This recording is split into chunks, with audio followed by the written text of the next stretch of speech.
Now, the team, we've got some developers, we have support people that you manage every day, and what are the types of things, like if people want to apply to work at Maintenance Care, at GeneScore, what kind of people do we want in IT? Like what is your ideal candidates for either developers or support teams?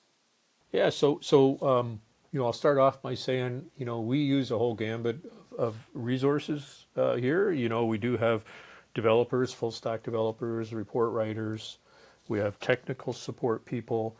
We have people who, do trainings that can sometimes be technical. We have people that massage data. A lot of times our customers have a lot of data that they want us to bulk upload for them. And, we can work with that. And so we have people working on that data conversion.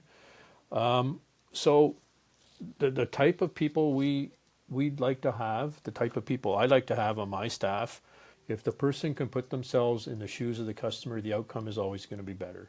And I like to, sometimes I almost close my eyes and I think about a project, or I think about what it's like from the other side. I want my staff to think that way, because we are not here to make our product do what we think it should do. We are here to make our customers' lives easier by helping them get their work done. And whatever that means to the customer is what our goal is. So I think, does that mean getting on the customer with a call saying, hey, I don't understand. You're a long-term care facility and you're doing things differently than everybody else. Why is that? Let's understand it, because we don't want to say what you're trying to do isn't valid or isn't a good idea. Maybe we just need to understand it. So we've gained a lot of industry knowledge by working that way, and asking our customers, what do they want to do? Why do they want to do it? And sometimes we share industry solutions that a lot of customers like and are very common. But we're open to new ways of doing things. So if a customer says, yeah, everybody else does it that way, but we don't because of this and this, and here's what we're trying to do, well, that's great. We're gonna help them do that, and we're gonna gain some more insights into that industry along the way.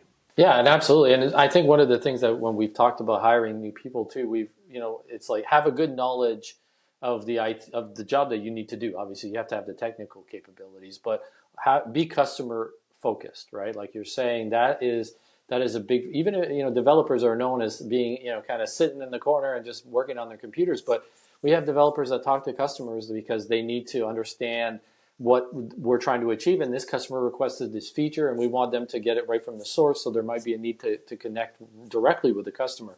So you can't be just a full introvert and not want to speak to others.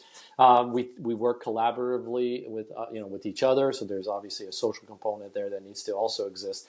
And then I think the one thing is be able to do other things as well. Like we don't only just do this job. We all do a whole bunch of things here at Maintenance Care, at GeneScore. So I think I think definitely if their openness to do other things is probably a big deal too. Yeah, and that works both ways. When I'm recruiting or interviewing somebody, I will talk about that, and that's almost a promise to them. Hey, we're not going to just put you in one silo and keep you there, and make you do the same thing all the time. So that's as far as I'm concerned, a job perk is that we do all wear a lot of hats, and that's good for the company, and it's good for the person, the employee, and it also, sometimes we get really busy in one area. Maybe we're onboarding a whole bunch of new customers and we need a couple people to throw in and do the job that normally only one person does. So having that kind of flexibility of wearing different hats, gives us additional resources when we need to focus them in one area. It's a great place to work. So that's a great point.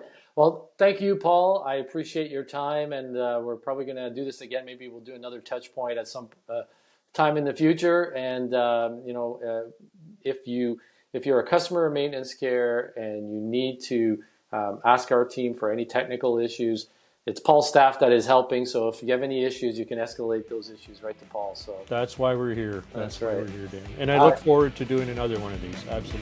Excellent. Well, thank you very much. Thank you.